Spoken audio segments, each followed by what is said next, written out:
Assalamu alaikum, I am Banaz. When and under what conditions will Jammu Kashmir get its princely status again? This is today's important topic. Before talking, I request you that if you have not yet subscribed to P News, then please do subscribe. Yes, your one like encourages us.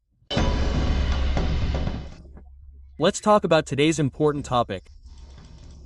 The point is that Jammu Kashmir will get its princely status back. If it will get, then when will it get and under what conditions? Friends, when we look at the past scenario, on the 5th of August 2019, the government of India has abolished the princely status of Jammu Kashmir by amending Section 370 and 35A under the one date and mutnazeh item. Along with this, the princely state was divided into two parts. First, Jammu Kashmir was made a union territory with legislature, and second, Ladakh was made a union territory without legislature. While taking this decision, Marcos claimed that this step was necessary for the progress and security of Jammu and Kashmir. But at the local level in Jammu and Kashmir, this step was seen as political ouster, death of democracy and end of identity. On the other hand, when we look at the current situation, Jammu and Kashmir is now a UT, i.e. a UT, administered by Marcos. Although there is local representation here now, yet legally the rule of the lieutenant governor is still in force here. Since after becoming a UT, more than 800 central laws have been implemented here. The most important of these laws are new land laws, open market system in jobs, control of police and security is under Marcos. Although the central government also talked about giving back the princely status during the abolition, but despite 6 years having passed, it has not been implemented yet. There was a strong political and public response to the repeal of Article 370. Mainstream political parties like National Conference, PDP, Congress and People's Conference called it a blow to democracy. This is the reason that when the assembly elections were scheduled here last year, all the local political parties including the Congress Party made the restoration of princely status an important, rather first priority, issue in their election manifesto, and in public gatherings, processions and speeches, votes were sought only on the restoration of princely status. And as a result, the public trusted the National Conference and gave them their mandate. It is important to mention here that when the parliament elections were held before the assembly elections, during the repeal of Article 370, almost all the local political leaders including the famous parliament member Engineer Rashid were arrested or put under house arrest, who were later released. But Engineer Rashid is still arrested.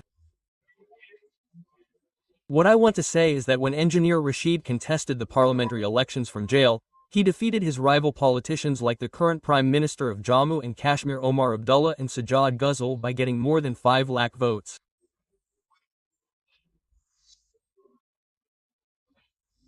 And at that time, political observers and political analysts termed Engineer Rashid's victory as the result of the plan of Article 370, especially the conversion of the state into a UT, and said that Engineer Rashid's victory is nothing but public displeasure.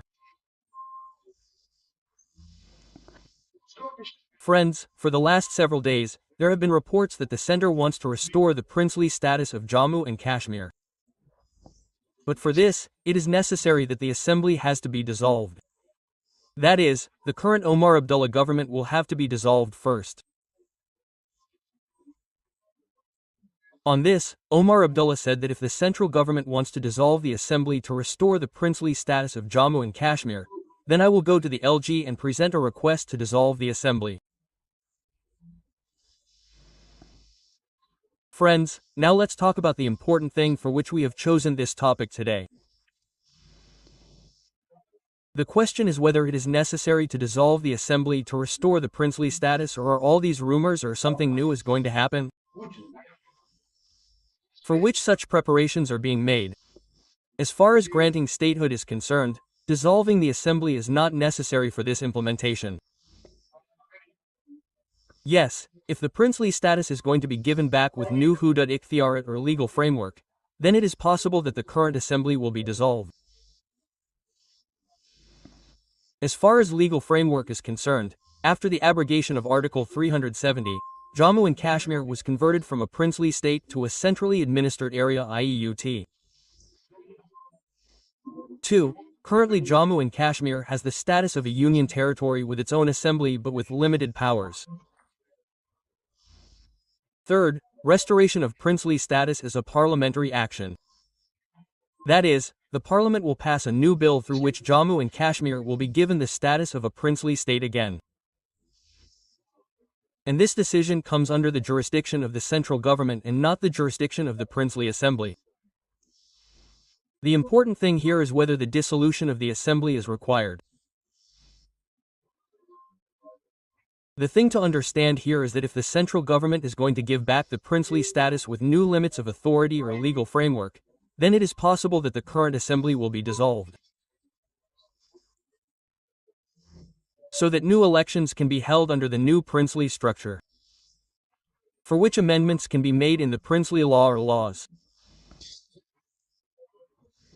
But if only the princely status has to be given back without any major legal or geographical changes, then it is not necessary to dissolve the assembly. Yes, the reality is that the Bharatiya Janata Party government has said many times that the princely status will be restored at an appropriate time.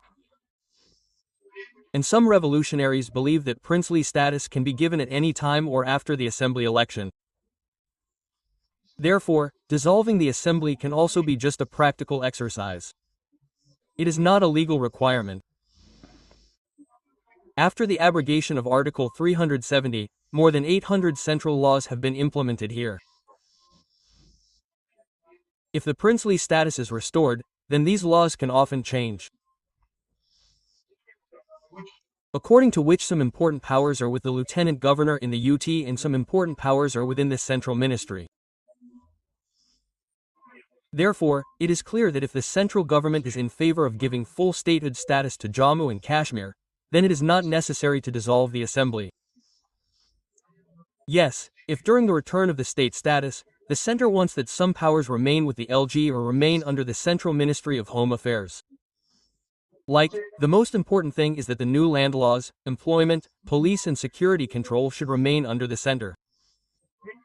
Then when the bill is presented in the parliament, it will definitely have legal provisions, in which it will be written whether it is necessary to dissolve the assembly or not. Whereas in reality, it is not necessary to dissolve the assembly to give back the state status to Jammu and Kashmir. But if there is a change in the new rules and laws or geographical boundaries, then the assembly can be dissolved or it may be necessary.